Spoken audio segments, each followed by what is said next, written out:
Mr. Speaker, I rise to commend a new initiative by the business community and law enforcement in Placer County, spearheaded by the District Attorney's Office, called the Placer County Retail Theft Initiative.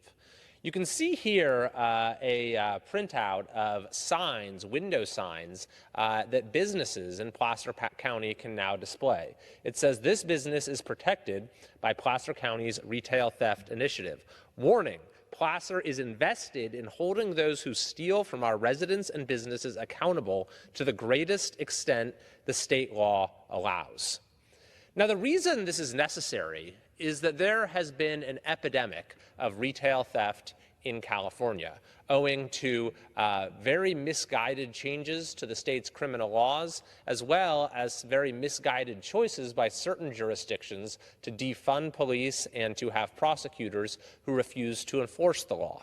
What Placer County, which is a county in my district, is doing is saying that we are not one of those jurisdictions. We are a pro-public safety county, and what's more, even though the state's criminal laws around retail theft are very weak, the county is using the full authority that exists in those laws, maximizing the accountability that can be brought to bear on those who choose to steal. And so these signs have been distributed. You can actually get them from the District Attorney's Office. My office has some as well, if you're a business and would like to display one in your window. And it serves as a real deterrent. And what's making this possible is the Placer County Board of Supervisors has voted to accept a $2 million grant for the Placer County District Attorney's Office new retail theft vertical prosecution team.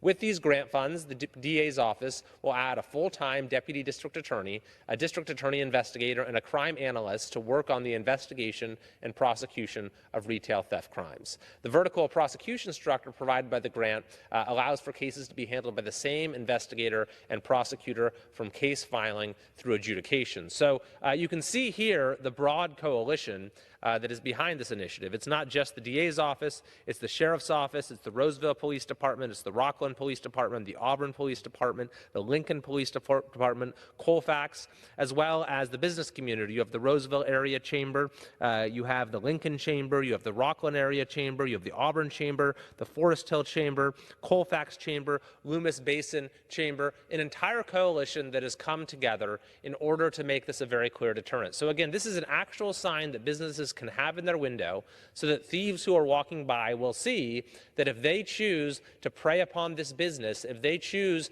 to steal, then that crime is going to be reported and they're going to be held accountable to the full extent that the law allows.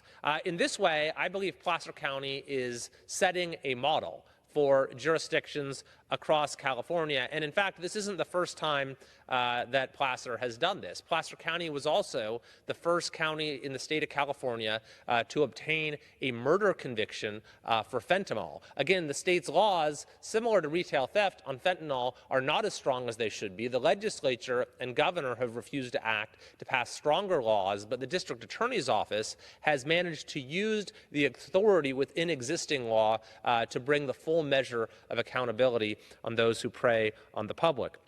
As Placer County District Attorney Morgan Geyer said, Placer County is known as a problem solver on key issues affecting our state.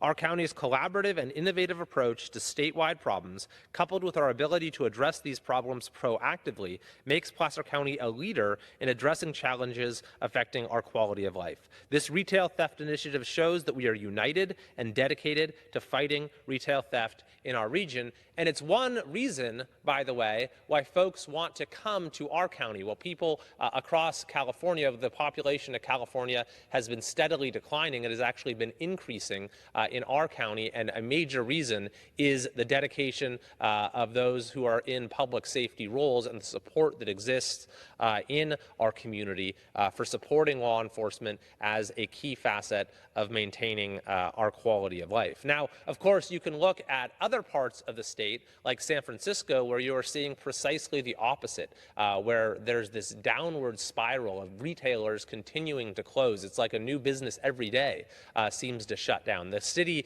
itself is losing population faster than any major city in U.S. history. And so, ultimately, the state of California needs to reform its broken criminal justice system.